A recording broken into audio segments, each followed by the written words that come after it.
fight o'er the ramparts we watched were so gallantly streaming, and the rockets' red glare, the bombs bursting in air, gave proof through the night that our flag was still there. Oh, say does that star-spangled banner yet wave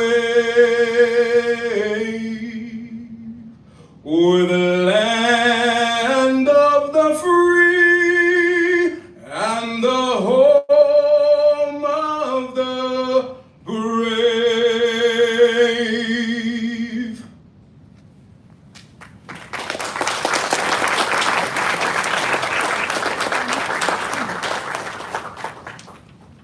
We ask for your participation in silence and in accordance with your traditions and practices. Heavenly Father, we are gathered here in gratitude for and celebration of one another. We ask that you continue to bless this command, our leaders, and all of our soldiers and civilians as we pursue our charter to prepare for an uncertain future. Bless this observance today as we celebrate the Asian and Pacific Islander heritages, and help us to always recognize that we are made as you intended. And as long as we treat each other as you intended, the things that make us different are sources of unmatchable strength. We are grateful for General Shinseki's presence with us today, and we ask for your continued blessings upon him and his family as they continue to serve and inspire the American people. We pray for this in your name. Amen. Amen.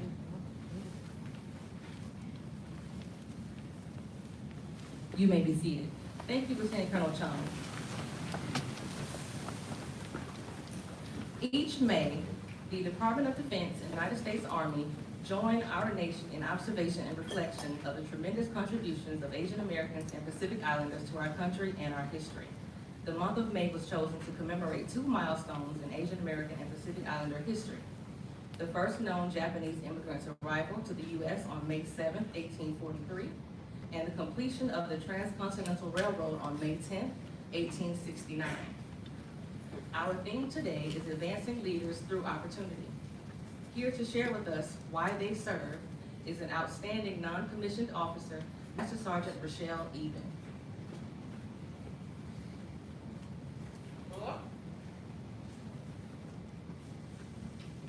As a Filipino-American soldier, I grew up in a military town of San Diego.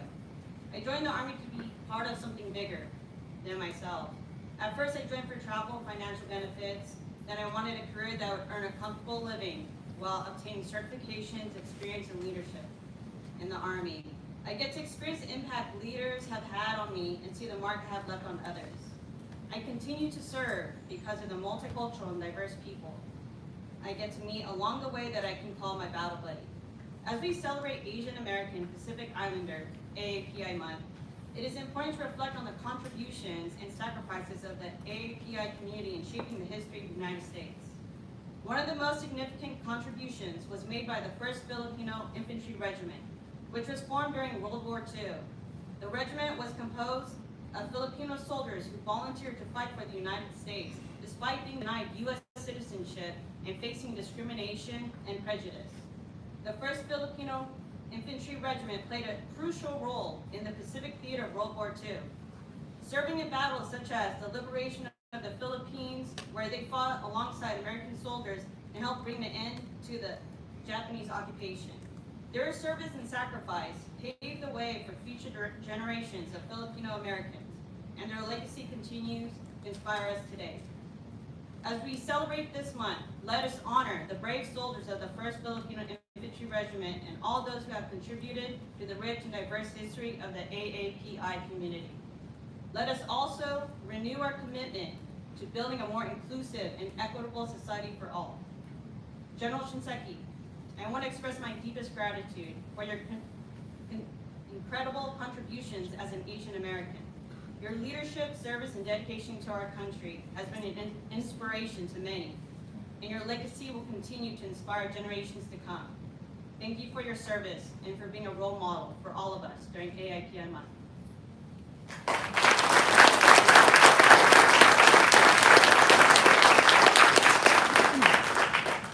Thank you, Master Sergeant Eden.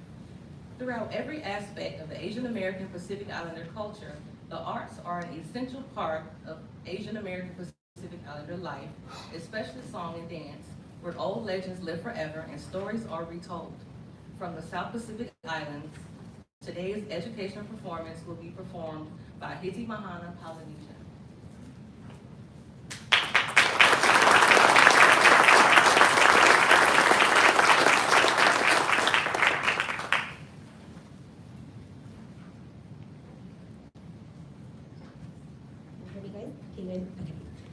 Talofa lava, ladies and gentlemen, we are Hiti Mahana Polynesia. Hiti Mahana means rising sun in the Tahitian language, in the Polynesian language. We actually dance dances from all over Polynesia and the South Pacific Islands. I'm actually from the island of Guam, and to over here, he's from the islands of Samoa. Today we're going to be taking you to just 2 islands. We're going to start off in the islands of Samoa. In Samoa, we say talofa. Everyone say talofa. Talofa. Very good. The dances we're going to be doing today are indigenous to Samoa. It's called the ma'ulu-ulu. Everyone say ma'ulu-ulu. Ma'ulu-ulu. Very good. Ma'ulu-ulu means light rain or to sprinkle, and it's a joyful dance that we're going to be doing. It's meant to be lighthearted and fun. So we hope you guys enjoy the ma'ulu-ulu. Matai pola pui pui good, opo tuto ana fa'avai, fa'amoe moe suenga malo, se manui ae, se manui ae. Matai pola pui pui good, opo tuto ana fa'avai, fa'amoe moe suenga malo. Se manui ae, matai pola pui pui opo tuto ana fa'avai ai, fa'amoe moe suenga malo. Se manui ae, matai pola pui pui opo tuto ana fa'avai ai, fa'amoe moe suenga malo. Se manui ae, se manui ae.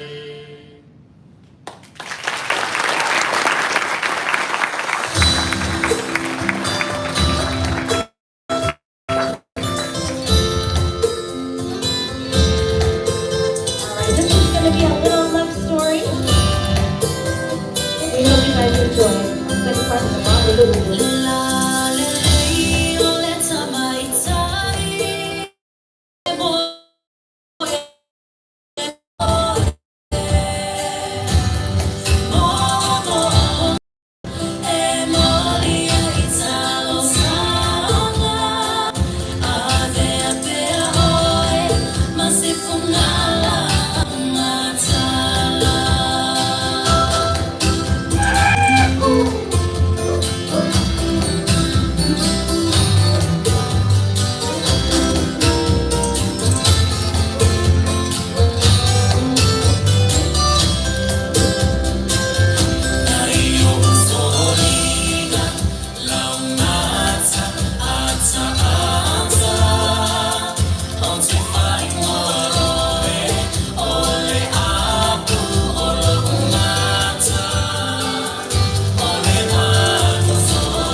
To introduce our keynote speaker is a proud AFC retired officer and now an outstanding civilian leader. Please welcome Mr. Newman Yam.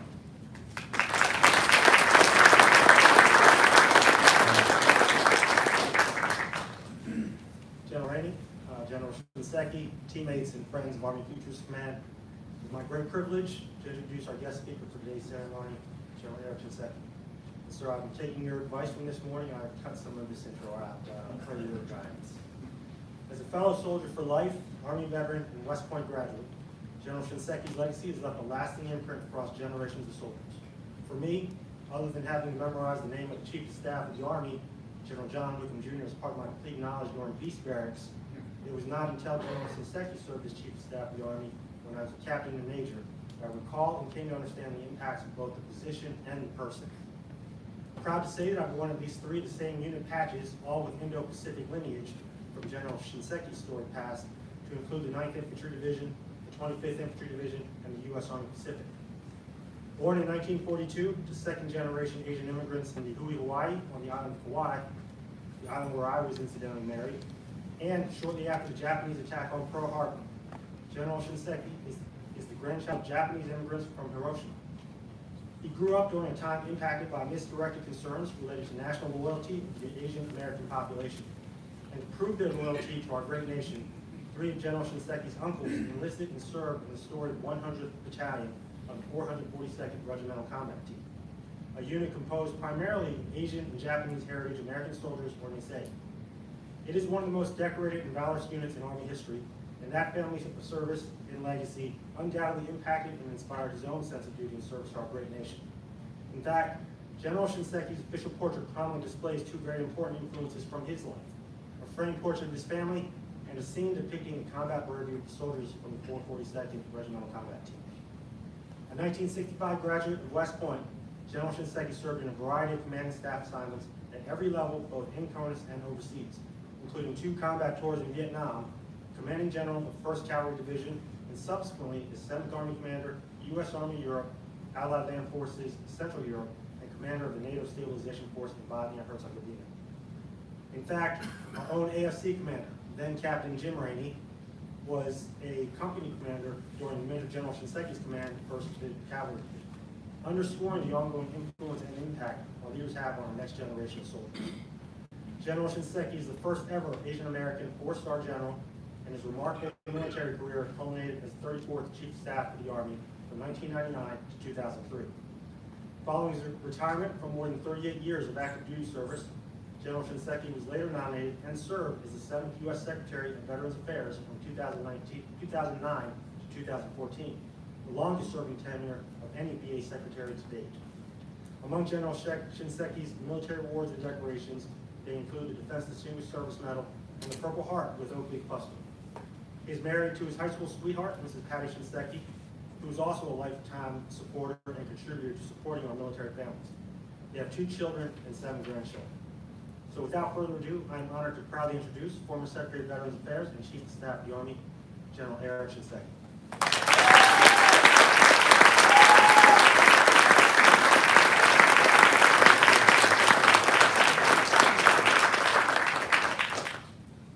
Well, Newman, thank you very much.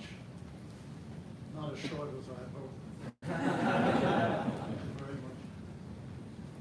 And also to Staff Sergeant Randy Holmes. He's still here. He stepped down, sir. Thanks for doing us the honors, National Bank. As they say at Fort Colossus, live the legend. First team. Also, to Master Sergeant Lee, thank you for those awards. Talking about why you serve, including a tribute in there as well. I appreciate it very much. My thanks to General Jim Rainey for the kind invitation to join Futures Command for today's celebration, observance, and celebration of Asian Pacific Islander American heritage. Greetings to some guests here today, Mark Duval, Jessica Chen from the greater, get this right, Greater Boston Asian Chamber of Commerce. Okay. It's good to meet you. Thank you for being here. To Drew Sherberly of the National Security Invocation Council, Innovation Council. I know there are other visitors here today from some of the installations I've served at in the past. Fort Cavazos, great Jewish spent there. Also Fort Sam in here. And to Major General William Burkett, Commanding Major Escobedo from the 36th Infantry Division, Texas National Guard. Greetings as well. In fact, going back to the time when General Rainey and I served in the 1st Cavalry Division, one of their battalions was our Rada Infantry. First of the 141st Infantry, one of our units in the 1st Cavalry. I believe there are other members of the 1st Team here, and members from the 3rd Found Corps as well. So thank you all for being here. I'm honored to be your guest speaker today. As Newman indicated, I was born on the island of Kauai, Hawaii, out in the middle of that large expanse called the Pacific Ocean, which interconnects this area we talk about, Asia Pacific. One of the world's truly diverse regions, encompassing more than 40 nations and representing over 1/4 of the world's land mass. Populated by talented and creative peoples, whose numbers range from the 2 most populous nations on Earth, India and China, and all the way down at the other end of the count to Micronesia, where several 100,000 people inhabit some 2,000 islands, spread across an ocean area about 10 times the size of France. It's a huge region. The region also includes Indonesia, the world's largest Muslim nation. 17,000 islands in its archipelago, and if you spread them out, you go from California to New York. That's how large the expanse is. So with this kind of geography comes a complex blend of nationalities and cultures and religions, languages, song, dance, art, traditions, and culinary adventures. Green curry with shrimp. That's a great adventure. With few exceptions, we are mostly people of color. Many of us know the Pacific Ocean intimately, having grown up in island communities there. At the same time, many who live in those 2 most populous nations, China and India, may live their lifetime without ever seeing the Pacific. Some islanders long ago perfected the art of navigating without instruments, using instead the currents, the stars, the winds, across broad reaches of the Pacific Ocean. And they did so with such uncanny accuracy that even today, mariners and helmsmen, retracing their journeys using modern instruments and technology, have barely deciphered their methods. As Newman indicated, I was born about a year after the attack of Pearl Harbor on 7 December 1941. My grandchildren occasionally reminds me that occurred in the first half of the last century. My earliest years were spent growing up in the martial law. I don't remember much about it. My family was very successful and shielded me from it. But not everyone was so lucky. The reaction to Pearl Harbor was immediate, and nowhere was it more keenly felt than by Americans of Japanese ancestry. Fear, suspicion, soon turned into anger, paranoia, distrust. The broad brush of prejudice and discrimination, is never discreet. Even if you decide you're going to target one group. Many other Asians and Pacific Islanders were on the street as well, because they were indistinguishably Asian.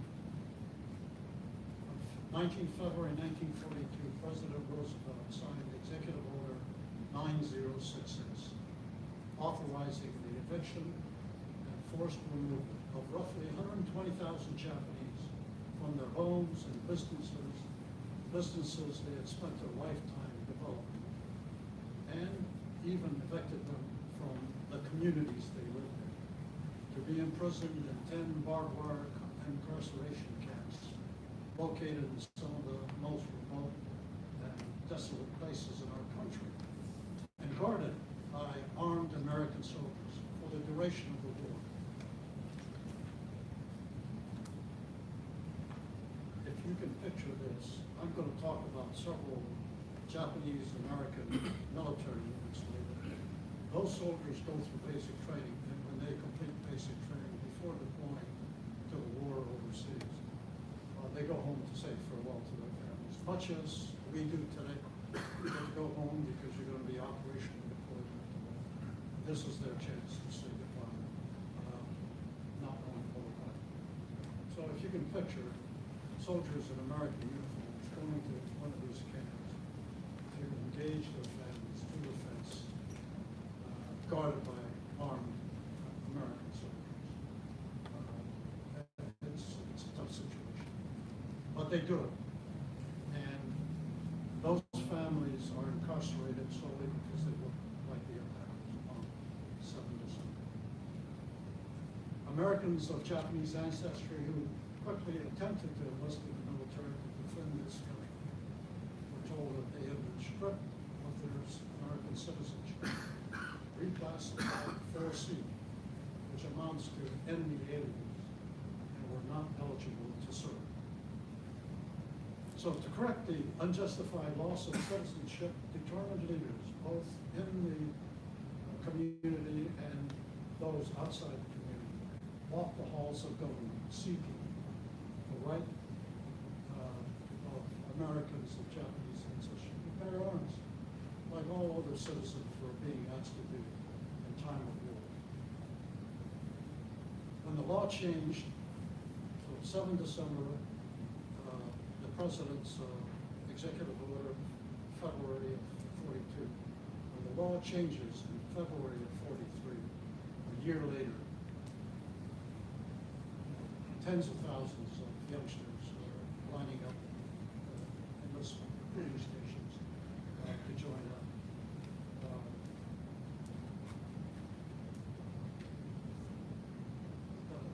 We call this group second generation Americans of Japanese ancestry. We call this group the Nisei. That's sort of politics. I'm from a generation that follows them. I'm a son, so these were my heroes. They fled the stations to join up. 3 Nisei units, well led by Caucasian officers, populated by Americans of Japanese ancestry, but led by Caucasian officers, are formed during World War II. 100th Infantry Battalion, the 442nd Regimental Combat Team, and the Military Intelligence Service, the MIS.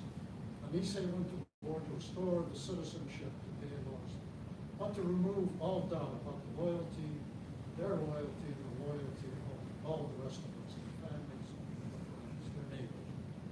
And they felt they needed to prove that. They did. So I and many thousands in my generation in Sunset are beneficiaries of their determination and their belief in this country that things would be made right. Had they not done it, I don't know that I would ever have had the opportunity to serve and to wear the uniform of an American soldier for as long as I did, 38 years. 442nd Regimental Combat Team, the Gopher Broke, had an authorized strength of roughly 4,500. That was their T-1E strength. This regiment was awarded 21 Medals of Honor, 29 Distinguished Service Crosses, 588 citations for the Silver Star, 22 Legions of Merit, 5,200 citations for the Bronze Star, 36 Army commendations, medals, and something on the order of 4,000 Purple Hearts, 7 presidential unit citations for a unit that roughly served in combat for 3 years, and through whose ranks passed 18,000 soldiers. So the line strength authorization of 4,500, 18,000 soldiers cycled through it. And this gives you a feel for the operational journey they go through in terms of deaths and casualties. They stay in the field. The Military Intelligence Service, the third of those storied Nisei units, adds an 8th presidential unit citation and individual awards as well, presented to soldiers of a classified unit that did not exist. And so much less is known about the individual accomplishments of the MIS. They're not declassified until the 1970s. And I've run into a good number of these old MIS soldiers, and I asked them what they did during the war. Can't tell you. Okay. Well, you know, we declassified our federal papers in the 1970s. Last instructions. I can't talk about this for the rest of my life. So, whoever gave those instructions to these old veterans, I think we need to clone that individual. We seem to have trouble keeping control of some of the information. So I would tell you that these were formidable fighters. They took their instructions and they carried them to mind. Their devotion, their loyalty, their sacrifice, in my opinion, were awe-inspiring. They earned the respect and an apology from the grateful nation that had so little trust in them in 1948. Asian and Pacific Islander Americans have long been integral to the history of this country. If you go back to the War of 1812, when they talk about Manila, these were Filipinos who fought in 1812. And so, usually, you know, performing the most difficult missions at the very highest standards. In Los Angeles, fully 1/5 of the nation's Korean population joined the National Guard from the Tiger Brigade to defend the Pacific coast against possible invasion. Korean American volunteers undertook some of the most dangerous secret underground missions in the occupied areas of Asia. California's Filipino population numbered roughly 30,000 folks, and in large numbers they registered for the draft to serve in the Army's distinguished 1st Filipino Infantry Regiment and the 2nd Filipino Infantry Battalion. Filipinos fought alongside General MacArthur's soldiers.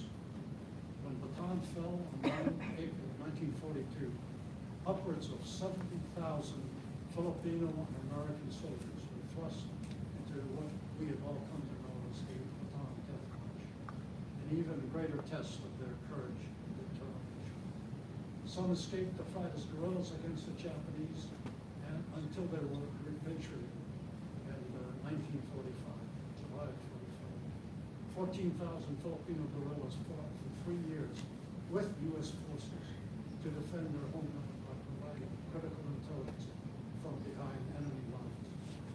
In recognition of their heroic and patriotic service during World War II, the Congress of the United States presented its Congressional Gold Medal, the highest award it can to soldiers who fought in the Philippine Scouts, the Philippine Commonwealth Army, the Philippine Constabulary, the recognized guerrilla groups that I referred to, the New Philippine Scouts, the 1st Filipino Infantry Regiment, the 2nd Filipino Infantry Battalion, separate, and the 1st Reconnaissance Battalion. That just tells you that these small, fragmented units operate independently on their own, exercising initiative, because there was no structure once they had been occupied.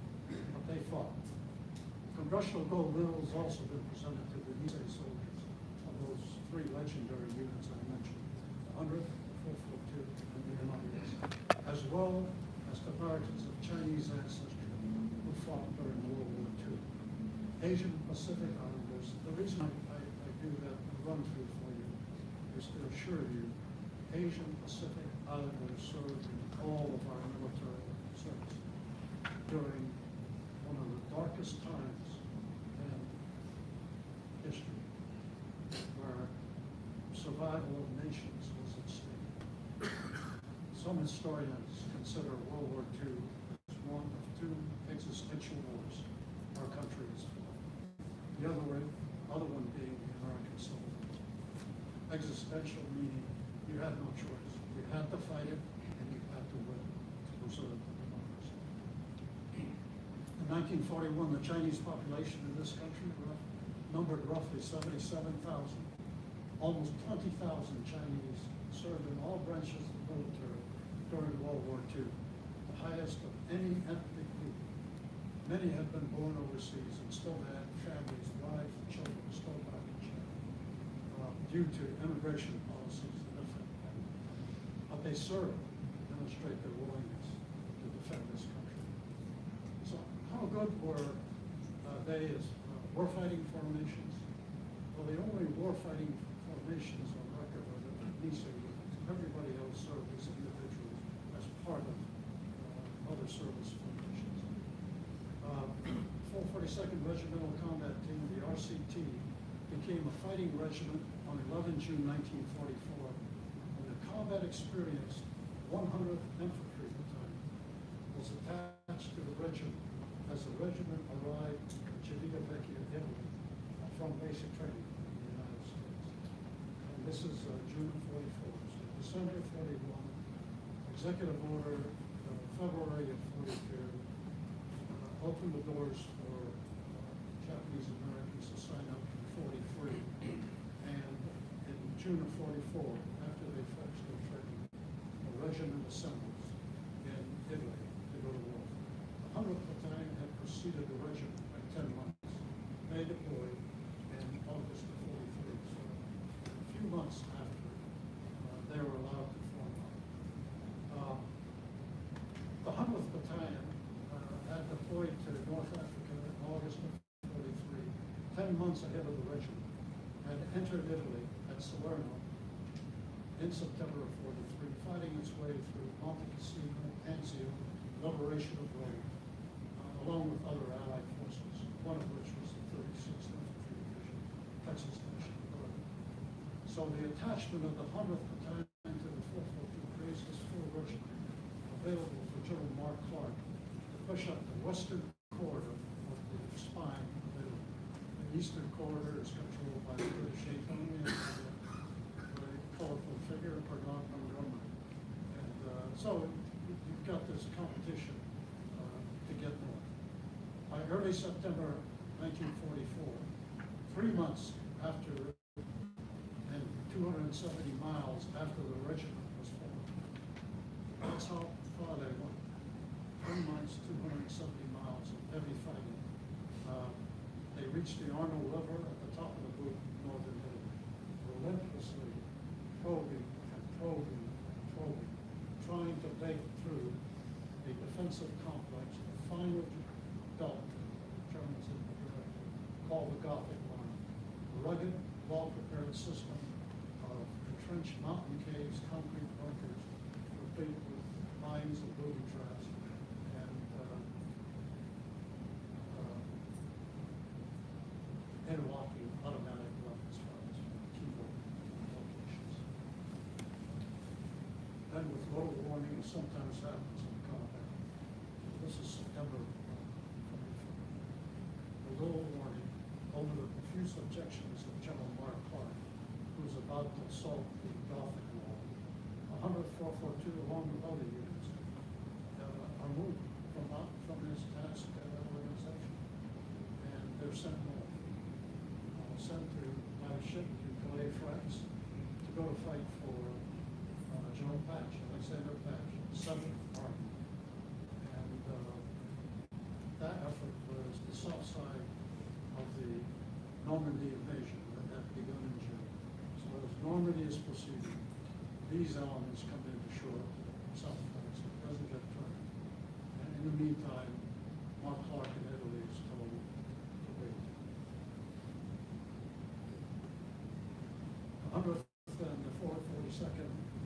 succeeds in liberating Guerrières and default town lines with an added task to help rescue a fellow infantry battalion, the 1st Battalion of the 141st, and belonging to the 36th Infantry.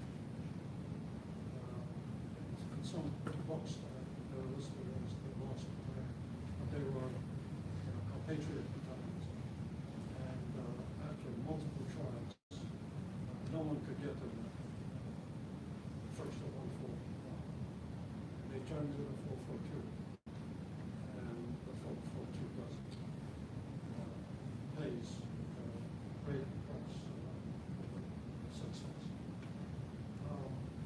So, 10442 Regimental Combat Teams, decisive in combat, completes its missions on 30 October 44. The price is 161 killed, over 800 seriously wounded, 43 missing. But we get the job done. And it stays in the fight. It's not taken out of the line. Doesn't go to a rear area to reconstitute. 5 months later, on 17 March 45, the 10442 is directed to redeploy by ship back to General Mark Clark's formation, which is about to assault Gothic. Within 8 days, by the end of March, the 10442, I don't know how you do this, talk about agility. But in about 8 days, they're back in the line at the Arnold River, preparing to assault the Gothic wall. Mark Clark, who didn't want to give them up to begin with, in September, has them back, and he puts them on the attack. And the regiment is given the mission to breach the western end of this much improved defensive wall called the Gothic.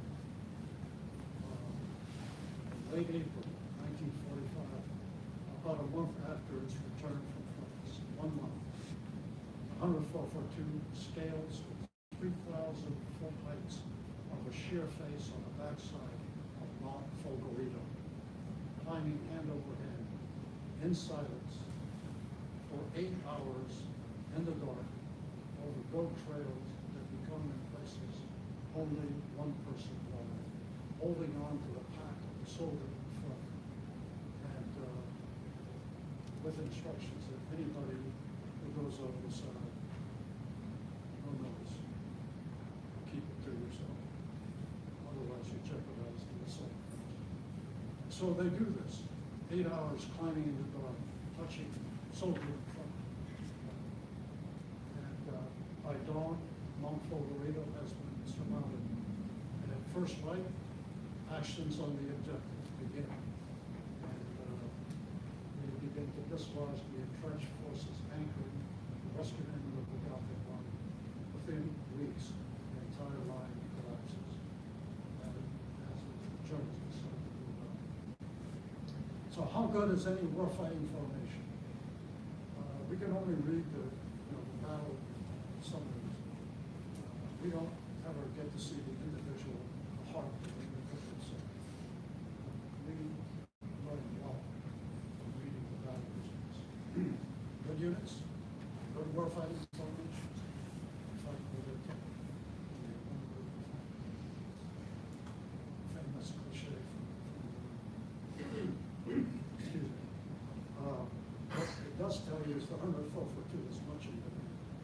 First thing, Mark Clark, then in southern France, back to Mark Clark. They're never able to penetrate the Gothic wall until these guys come back to Belgium, in northern Italy. In the Pacific, where the MIS fought, there is little detail to describe the actions of MIS soldiers, because again, the MIS was a classified unit operating as linguists, translators, communications, intercept specialists, and counterintelligence agents. Small numbers attached to much larger formations in the Army, Navy, Marine Corps, and the Army Air Corps.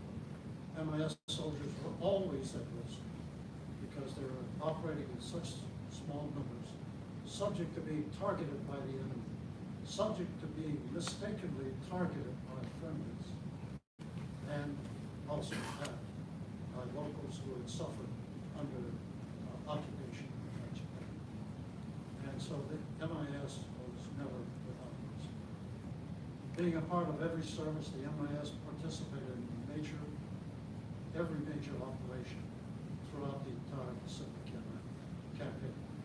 MIS soldiers collected critical information through a variety of means, translated it into useful intelligence, and disseminated that knowledge so commanders could exploit it successfully, whether their names were Halsey, or Nimitz, or Merrill, or MacArthur. And whether the action was at Midway, turning point of the war in the Pacific for Japan, or in the Marianas, where the Turkey shoot occurred, and over 300 Japanese planes were lost. Or if the action was the aerial ambush of Admiral Isoroku Yamamoto, Commander-in-Chief of Naval Forces in the Pacific, and the commander of the attack force on Pearl Harbor. MIS was in the fight. Intercepted communications underpinned all their successes, including the exploitation of Japan's seaplane, which we had gotten our hands on, and outlined the strategy for the entire Pacific campaign, translated, put in the hands of American commanders.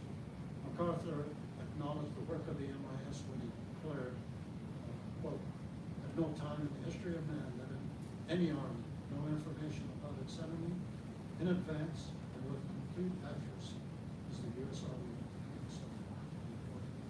His Chief of Intelligence, Charles Willoughby, credited the MIS with saving hundreds of thousands of lives, shortening the Pacific War by 2 years.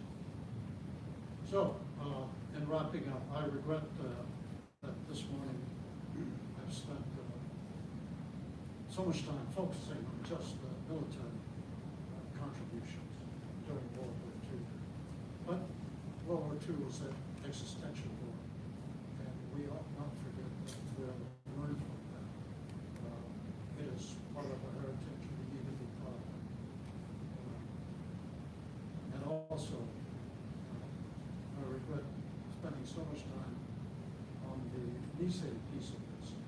There are more stories to be told there. We need to understand and study all of them. But I would say the Nisei accomplishments include all of us, certainly all Asian Pacific Islander Americans.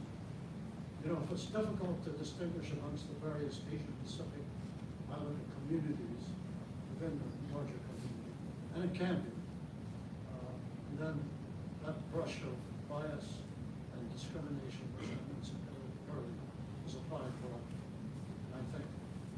I think personally, some of the saddest photos I've seen from the 1940s are signs reading, quote, "Not a Jap," that occupants felt they had to put in their windows to protect themselves because the furor after Pearl Harbor was unbelievable. Threat of violence was unbelievable. And yes, the Japanese paid the price for being identified and evicted, but others also. That's the problem when you deal with that broad brush of discrimination. And I would just, that's not an apology. I would say we're Americans. I'm an American soldier. I've always defined myself by what I am, never by what I was not, by what I believe. I define myself by how I live my life, what I was prepared to live that lifetime. I just think it's horrible. Any Americans have to be put in a position in order to preserve themselves and have to define themselves by who they are not. We should remember our own lessons from history and ensure that our people are serving this nation in important, meaningful, and selfless ways as needed. Right now, the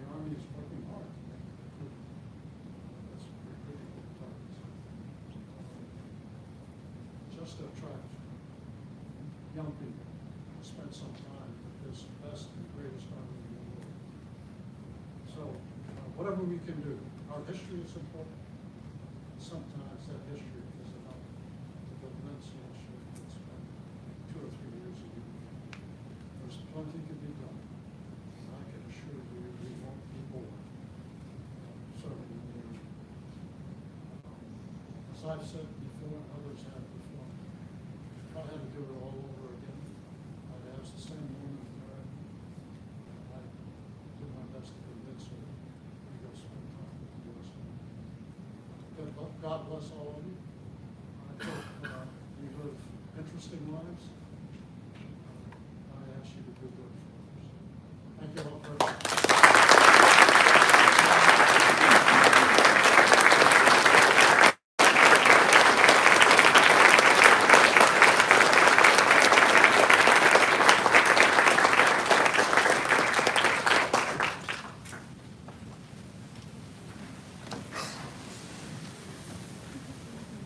Thank you, General Shinseki.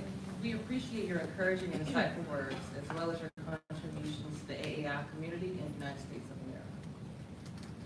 And now we will have another educational performance by Hiti Bahana Polynesia.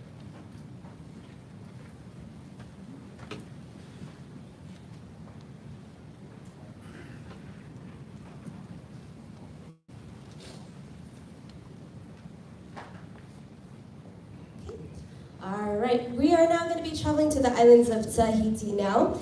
In Tahiti, the Tahitian greeting is Yaorana. Everyone say Yaorana. All right, so Tahiti is located in French Polynesia. It's just one island of the Polynesian islands, or in French Polynesia. There's 118 islands and atolls. So that's how big the Pacifica is in just this little territory. So we're going to be doing a Tahitian otea. Tua over here is going to be playing the drums. We have the tari parao, and then the tawere drum.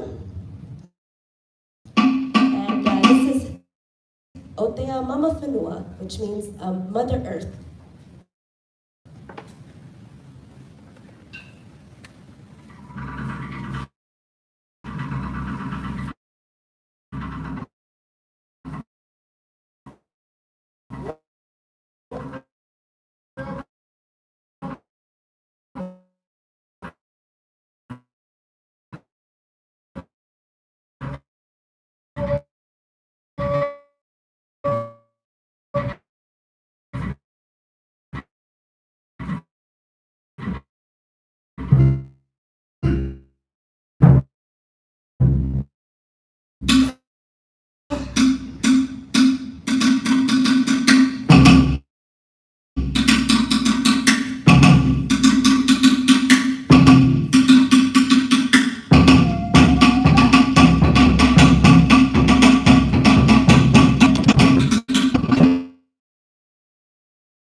From the audience to learn some Tahitian dancing. Just a couple volunteers, 2 or 3, please. Nobody? Okay, guys, you volunteer.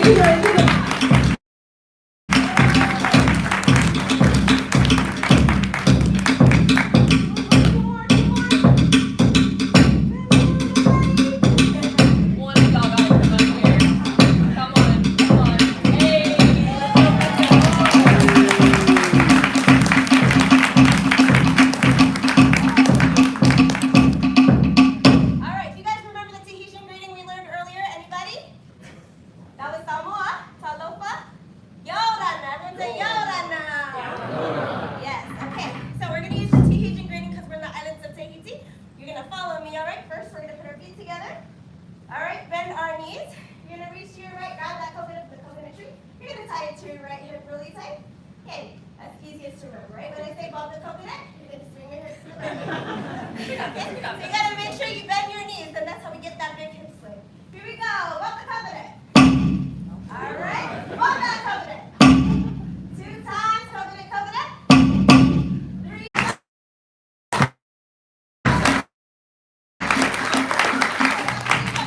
You just hit your hips, right? All right. Here we go. Bend the knees. Right. There you go.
Thank you, Mahalo.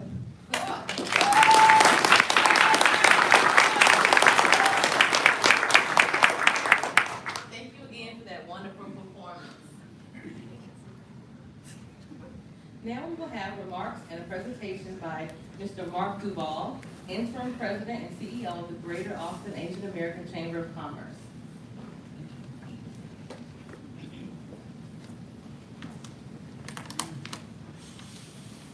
Good afternoon, everyone. Good afternoon, General Rainey and General Shinseki. Such a pleasure to be here today.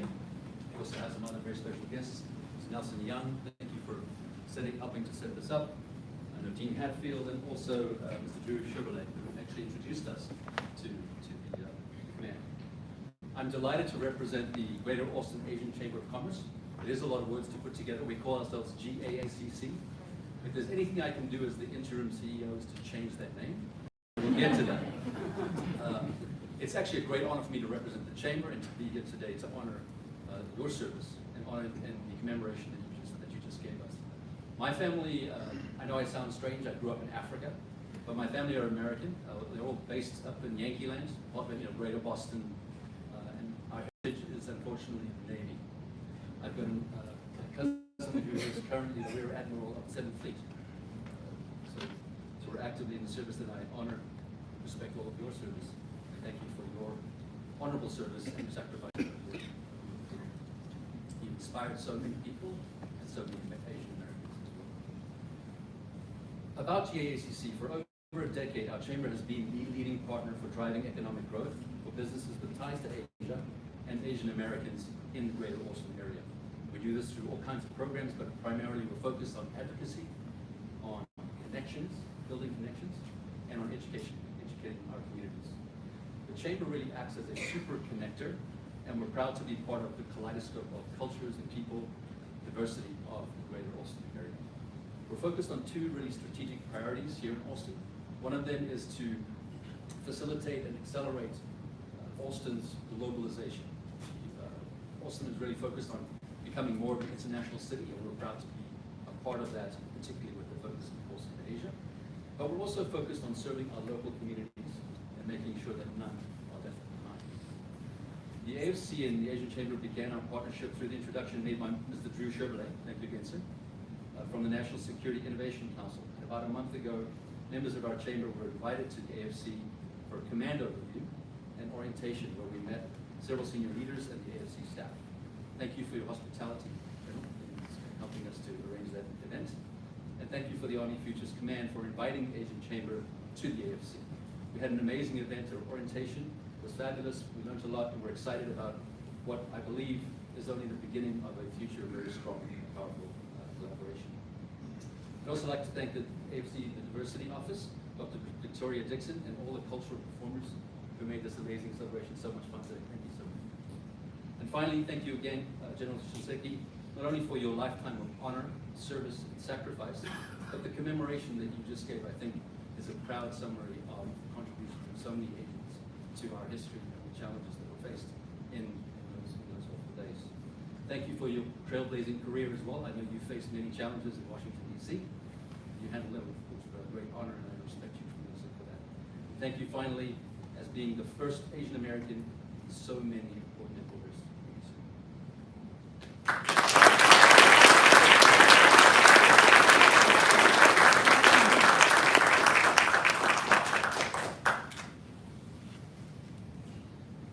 Please help me welcome AFC Commander General James Ramey for closing remarks and a presentation. Woo woo!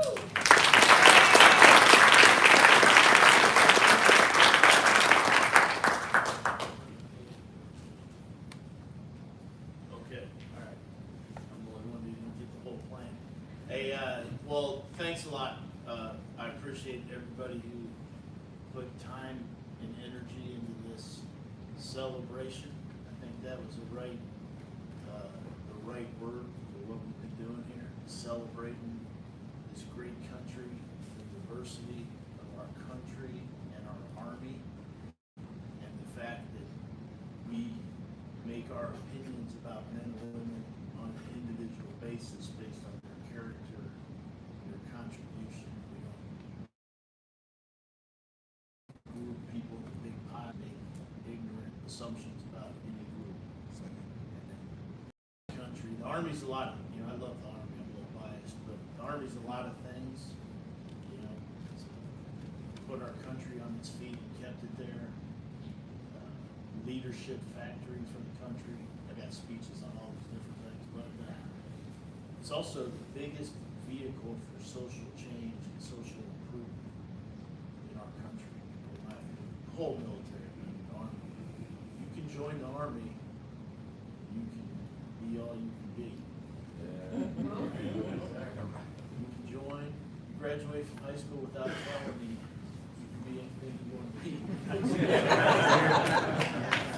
We'll take somebody without one of those two, as long as it's not. But seriously, second generation, just think about that. Right? 4-star senior leader, led the Veterans Affairs Department, left a legacy, not just within the Asian Pacific community, but with guys like me that saw what right looked like early in my career and said, I didn't think I'd ever be a division commander, but I'm like, man, I just want to care about people and be that good at training, learn how to lead and fight like that. Your ability, and that's not just 4-star to 2-star division commander to captain, that works laterally. You can inspire your teammates, you can make your boss better, like all of you do by showing me things I had to learn and how I know. So I think this is a specific group and a specific month with the real superpower we have as teammates, as Americans, and as soldiers, is what we can do when we work together and leverage the strengths of every single individual to build a collective organization. It's awesome. Sir, thank you. I don't got words to say how much I appreciate you coming down here. Not just this, but the LPD. We're going to show off some of our young men and women, the real superpower, the AFC here a little bit in our organization. I'll see you later. But for everybody in the community who joined us today, other units, it's always good to see teammates. We're always here for you. And God bless you all for coming. I do want to recognize a few exceptional contributors to this event, if I could, please.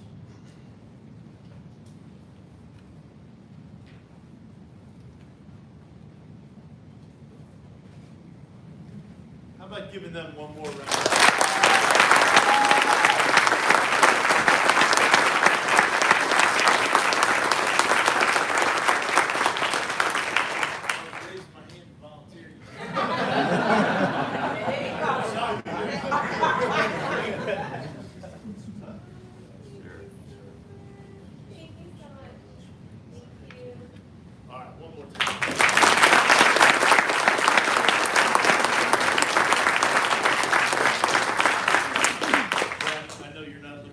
stuff on the wall space. I got your certificate, but more importantly, you asked me about our anvil. This you might actually find room for mixed with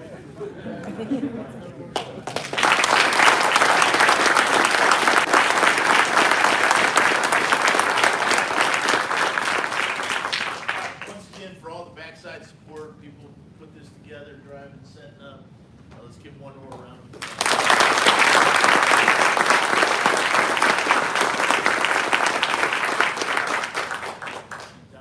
Back there. Hi. What are we doing next month? Next month Next month. is LGBTQ month, sir. Okay, I'll see you. Pride all then. month. Thank you all very much. Have a great day.